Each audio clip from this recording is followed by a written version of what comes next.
We just wrapped up talking about the House Democrats' response to the debt ceiling crisis approaching, based on Republicans saying we won't raise the debt ceiling unless we get our dream spending cuts.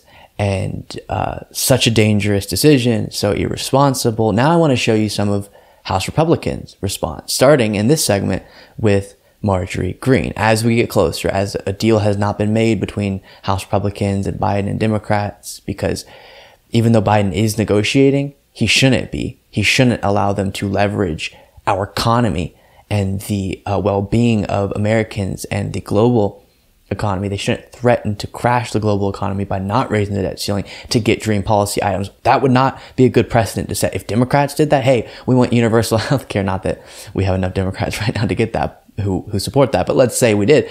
We want universal health care. If you don't give it to us, Republicans, we're going to crash the country's economy. It's not what we want to be a precedent, be the pattern, but Republicans are playing with fire right now with this moment, and it is really enraging. Marjorie Greene is saying, no, it's not a big deal. This whole, it would throw us into an economic disaster. Nah. Take a look at this. I strongly believe that the Speaker and maybe McHenry's in charge of the Finance Committee ought to send a invitation, start with an invitation for Janet Yellen to come over maybe Tuesday when you guys are back, or Wednesday, and present to the American people in a formal setting of a hearing and put some charts up and let's, show us your work. Absolutely. Janet Yellen should come. We can have a bipartisan conference with the Secretary of the Treasury, and she should present the numbers to us. She has to show proof on her June 1st date and show us what is the issue. Why is all of a sudden the whole default going to occur on June 1st, like she says, or is this all smoke and mirrors like we know it is? Let's just see it. She says, like we know it is. It's all smoke and mirrors. What would be the point of that? Of course, Janet Yellen is warning that June 1st is the day. This is when the Department of the Treasury will no longer be able to fulfill all of our financial obligations. That doesn't mean all of a sudden we have no money and just nothing is happening. It means that's when we start not being able to, some of our bills, pay them. And that would, as the days go on, become more and more disastrous. I'll talk about more why that is. But first, here's another moment from this interview. Cash comes in, we're not going to default. It'd be like you defaulting on a bank loan. We're not going to default. May some Department of Labor or Department of Education contractors or Raytheon contractors get their check 3 days late or 4 days late between now and the 15th? Hey, I don't know, but that's a managed process. That's not defaulting on the full faith and credit of the United States, is it? Absolutely. Well, I don't work for the military-industrial complex anyways, so it's okay with me if they don't get their checks for more war in Ukraine. And you're not happy. By the way, in the cuts they had, they didn't take any $100 billion out. Biden wouldn't agree to that. You're not even that happy with the deal you voted for. You voted for to say, hey, sure, we got something. It brought the team together. None of us wanted to do this. But you wanted more cuts. I'd cut a whole lot more. I can name some agencies with 3 letters that I would cut right away, and I think they deserve it, and the American people agree with it. You would defund the FBI, you would defund DOJ, you would defund the CIA at starts and say, hey, you guys got to come and show us what you're really doing for the American people, not against the American people? Well, to quote a great man, I would say we need to splinter it into 1,000 pieces, not just the CIA, the FBI, the DOJ. Yeah, they need to be ripped down, but then they need to be rebuilt correctly. They are rotten to the core, Steve, rotten to the core. And you know that. So, of course, another opportunity for her to call for the dismantling of all those institutions. But when she says we're not going to default, there's a really good chance we won't default, and lawmakers at the last moment will come to an agreement. And I hope that happens. I just hope that the agreement is not a really bad one. Biden shouldn't even have to be negotiating here. But if we do, her acting like there's no big deal here, and it would just be Raytheon, it would just be the military-industrial complex that's not happy. It's just not accurate. The left is not concerned with Raytheon not making as much money. The left is concerned with all of the working class Americans who would be damaged by this, both now and moving forward because of the creditworthiness of the United States not being what it currently is. Take a look at this from the New York Times. The Treasury market is the backbone of the financial system, integral to everything from mortgage rates to the dollar, the most widely used currency in the world. At times, Treasury debt is even treated as the equivalent of cash because of the surety of the government's creditworthiness. Shattering confidence in such a deeply embedded market would have effects that are hard to quantify. And I do want to say, that's a big part of this moment. We don't know exactly how this would all play out because it's never happened before. We've never defaulted on our debt. We know it would be disastrous. The timeline as to when that would start to be felt, it's not going to be June 1st and everything falls apart. But as the days go on, more and more pain would be felt. And that is not something that we want to see play out. So true, we don't know exactly how this is all going to go, but we know it's not good. And a little bit more here from the New York Times. There's more than $1 trillion of Treasury debt maturing between May 31st and the end of June that could be refinanced to avoid default, according to analysts at TD Securities. There are also $13.6 billion in interest payments due spread out over 11 dates. That means 11 different opportunities for the government to miss a payment over the course of next month.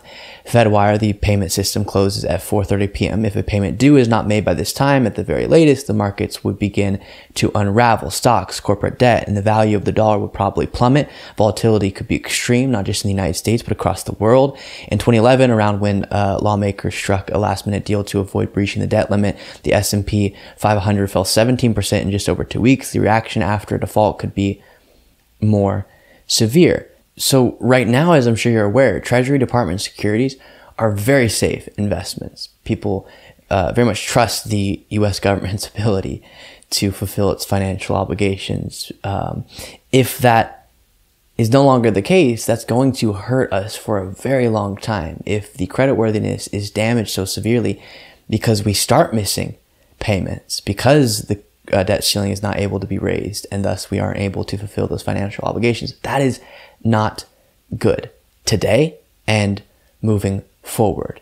And the fact that that's all being played with, that's all in the balance right now, is really unfortunate and scary. Not to mention as payments to people, whether it be Social Security, and we talked previously about Janet Yellen walking through the different programs that would not be able to be fully funded as the days went on. And that is real damage, real pain that people would start to feel. So all around, an actual severe crisis could be in the making because of a fake problem that's been created by Republicans here. Last moment from this interview. Bunch of my Republican colleagues is they said, do you believe the June 1st date is the deadline and the country will default? What do you have to say about that? Do you believe that's the date? Question over and over again. I kept saying, why are you asking me? Why don't you ask Janet Yellen over at the Treasury?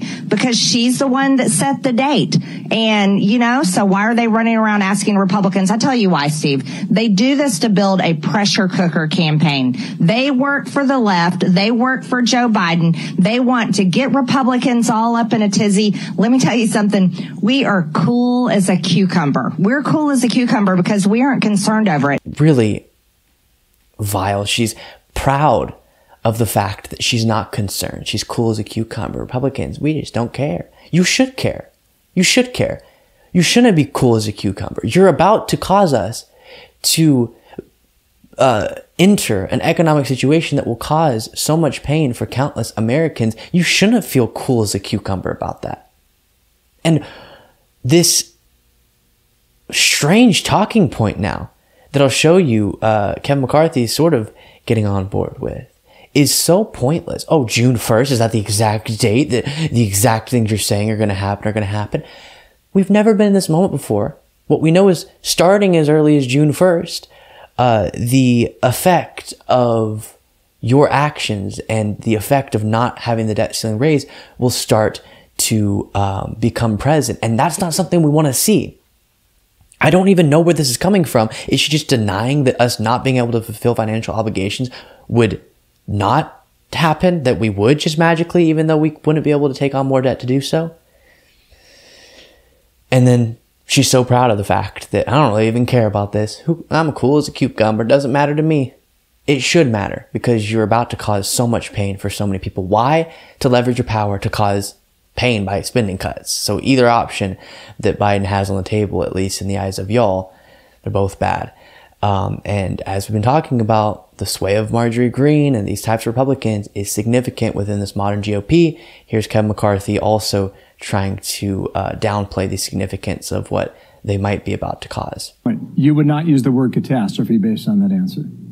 No. Okay. Look, we know there's money coming in. We know there's ability to get things done. But we also know there's a bill that raises the debt limit that's already passed the House, that's sitting in the Senate, that there's action can be taken. And we know we're in discussions now. They've been productive in many different forms. There's areas that we have disagreement. We both know the areas that we have disagreement in, and we're going to work throughout to try to... Still going along with the idea that, it's not going to be a catastrophe because you could just raise the debt ceiling by going along with our dream spending cuts, our dream policy positions.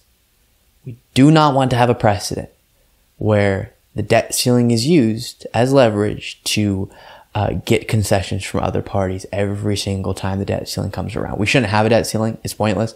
But as long as it's present, we don't want that to become a precedent, even though that's obviously what they're trying to do here, but they would lose their minds if Democrats ever did the same thing.